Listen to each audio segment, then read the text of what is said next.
भारतीय सरकार आखिर क्यों आर्मी में सैनिकों की संख्या कम करने पर कर रही है विचार, और एक साथ 9 बच्चों को जन्म देने वाली महिला के सभी बच्चे 1 साल बाद अब किस हालत में हैं, और पाकिस्तान अब हरे सोने के जरिए करेगा अपनी अर्थव्यवस्था मजबूत। जानिए क्या है ये ग्रीन गोल्ड और दिलीप जोशी की रियल लाइफ पार्टनर देखकर उड़ जाएंगे आपके बेहोश। और बालों में रहने वाले जू माइक्रोस्कोप से कैसे दिखते हैं, जानने के लिए बने रहिए वीडियो के अंत तक। नंबर 1, दुनिया में कुछ रिकॉर्ड ऐसे भी हैं जो मेडिकल साइंस के लिए किसी चमत्कार से कम नहीं है। माली की रहने वाली हलीमा सीसे ने पिछले साल एक साथ 9 बच्चों को जन्म देकर एक वर्ल्ड रिकॉर्ड बनाया था। हलीमा का जब अल्ट्रासाउंड हुआ था तो उसमें 7 बच्चे नजर आ रहे थे, लेकिन जन्म के वक्त 9 बच्चे मौजूद थे। हलीमा से पहले भी 2 महिलाएं 9 बच्चों को जन्म दे चुकी है, लेकिन दोनों महिलाओं के सभी बच्चों की मौत हो गई थी। वहीं हलीमा के बच्चे अब 1 साल के हो गए हैं और हाल ही में उनका जन्मदिन मनाया गया है। 1 साल बाद हलीमा के सभी बच्चे स्वस्थ हैं। इनमें 5 लड़कियां और 4 लड़के शामिल हैं। कुछ बच्चे थोड़ा बहुत चलना भी सीख गए। हलीमा के पति माली में मिलिट्री की जॉब करते हैं। नंबर 2, पिछले साल एक रिपोर्ट सामने आई थी जिसमें दावा किया गया था कि भारतीय सेना में 1,30,000 सैनिकों की कमी है। तो फिर भारत की सरकार इन रिक्त स्थानों पर भर्ती क्यों नहीं कर रही है? असल में भारत अपने आर्मी का साइज कम करने की प्लानिंग कर रहा है। आप सोच रहे होंगे कि कम आर्मी के साथ भारत चीन और पाकिस्तान का मुकाबला कैसे करेगा। आज के समय में मैन पावर से ज्यादा ये मायने रखता है कि आपके पास आधुनिक मिसाइल्स, टैंक्स और अन्य सैन्य उपकरण कितने का है। इसका एक उदाहरण रूस और यूक्रेन युद्ध में भी देखने को मिल रहा है। भारत के रक्षा बजट का 28% हिस्सा पेंशन और 14% हिस्सा सैलरी देने में ही चला जाता है। इसे कम करने के लिए ही भारत सरकार आर्मी साइज को कम करने का विचार कर रही है। 20% तक आर्मी का साइज कम हो जाने से भारत के पास सैन्य उपकरण और आधुनिक हथियार खरीदने के लिए ज्यादा पैसा बचेगा। यही तरीका आज अमेरिका सहित यूरोप के अधिकतर देश अपना रहे हैं। नंबर 3, बॉलीवुड स्टार्स की अक्सर कुछ ऐसी क्लिप्स वायरल हो जाती है जिनसे उनके इमेज पर बहुत बुरा असर पड़ता है। हाल ही में रवीना टंडन की कुछ पुरानी क्लिप्स सोशल मीडिया पर वायरल हो रही है। रवीना टंडन की खूबसूरती और मासूमियत देखकर ये कहना मुश्किल है कि उन्हें गुस्सा भी आता होगा, लेकिन कई बार वे मीडिया वालों पर और यहाँ तक कि अपनी मैनेजर पर भी गुस्सा करती नजर आ चुकी हैं। एक बार तो रवीना ने मीडिया के सामने माँ बहन भी बक दिया था। इतना ही नहीं, रवीना का गुस्सा इतना खतरनाक है कि कई बार वे उन्हें ट्रोल करने वालों को भी आड़े हाथों ले लेती है। सोशल मीडिया पर हाल ही में एक यूजर ने रवीना को ट्रोल करने की कोशिश की। इसके बाद रवीना ने एक ऐसा मजेदार जवाब दिया जिसके बाद यूजर को अपना कॉमेंट ही डिलीट करना पड़ा। नंबर 4,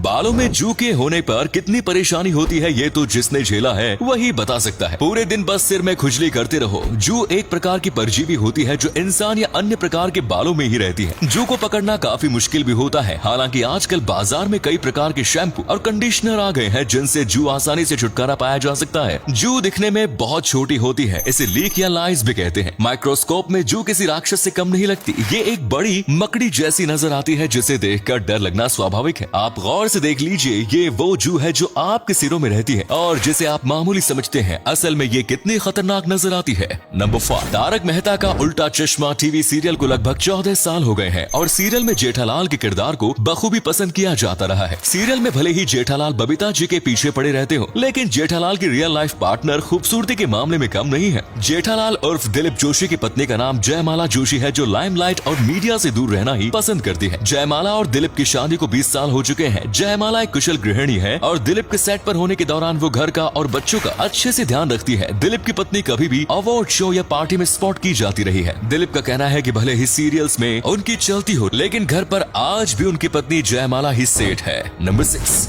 समय समय पर दुनिया के अलग अलग कोनों से आग लगने की खबर सामने आती रहती है। जंगलों में लगने वाली आग से सबसे ज्यादा नुकसान वन्य जीव और जंतुओं का होता है। न सिर्फ उनका घर इसमें छिन जाता है, बल्कि बड़ी संख्या में जानवरों की मौत भी आग लगने के कारण हो जाती है। एक्सपर्ट्स जंगलों की आग से जानवरों को बचाने के लिए कई प्रयास कर रहे हैं। भालू के हाथ पैर यदि जल जाए तो उसे मछली की स्किन के जरिए ठीक किया जा सकता है। मछली की स्किन जले हुए हिस्से पर लगाने से घाव बहुत जल्दी भरता है। वहीं कछुए के जल जाने पर उसके ऊपर आर्टिफिशियल शेल लगाने के एक्सपेरिमेंट भी सफल हो चुके हैं। घोड़ों जैसे जानवरों को बचाने के लिए एक खास कपड़ा तैयार किया गया है, जो यदि घोड़ा पहन ले तो वो आग से बचा रह जा सकता है। नंबर 7, भारत के अधिकतर घरों में सरसों के तेल का इस्तेमाल किया जाता है और सरसों के तेल में भी कच्ची घानी के तेल को सबसे बेस्ट माना जाता है। लेकिन कच्ची घानी तेल आखिर होता क्या है? असल में कच्ची घानी तेल को ही कोल्ड प्रेस्ड ऑयल भी कहा जाता है और कोल्हू के जरिए भी इसी तरीके से तेल निकाला जाता था। इसमें कम तापमान पर बीजों को दबाकर रगड़कर उसमें से तेल निकाला है। इस प्रक्रिया में अधिक बीजों से कम तेल निकलता है, वहीं रिफाइंड प्रोसेस और बड़े बड़े प्लांट्स में सरसों के दानों को अधिक तापमान पर गर्म किया जाता है, जिससे ज्यादा मात्रा में तेल निकलता है और तेल जल्दी भी निकलता है। वहीं कोल्ड प्रेस मशीन के जरिए तेल बहुत धीरे निकलता है, लेकिन अधिकतम तापमान वाले तेल पोषक तत्व नष्ट हो जाते हैं। तो वही कोल्ड प्रेस या कच्ची घानी का तेल फायदेमंद और गुणकारी माना जाता है। और अगले फैक्ट पर जाने से पहले इस फोटो को ध्यान से देखिएगा और बताइएगा कि आपको किस एक्टर का फोटो दिखाई दे रहा है। इससे पता लगेगा आपका दिमाग और आपकी आंखें कितनी तेज हैं। मिलते हैं आपको 5 सेकंड्स। नंबर 8, पाकिस्तान पिछले काफी समय से आर्थिक संकट का सामना कर रहा है। ऐसे में पाकिस्तान की अर्थव्यवस्था को मजबूत करने का जिम्मा अब हरे सोने पर आता नजर आ रहा है। यहाँ पर भांग के पौधे को हरा सोना कहा गया है। भांग का इस्तेमाल दुनिया भर में कई दवाइयों और अन्य सामान बनाने में किया जाता है। इससे चरस भी तैयार की जाती है। भांग का शुद्ध तेल अंतर्राष्ट्रीय बाजार में $10,000 प्रति लीटर तक भी बिकता है। ऐसे में पाकिस्तान राष्ट्रीय भांग नीति को मंजूरी देने पर विचार कर रहा है, लेकिन अफगानिस्तान में भांग की अवैध खेती बड़े पैमाने पर की जाती है, जिसकी वजह से भांग का दाम लगातार कम होता जा रहा है। लेकिन पाकिस्तान को उम्मीद है कि उसके खैबर पख्तूनख्वा इलाके में उगाई जाने वाली भांग की गुणवत्ता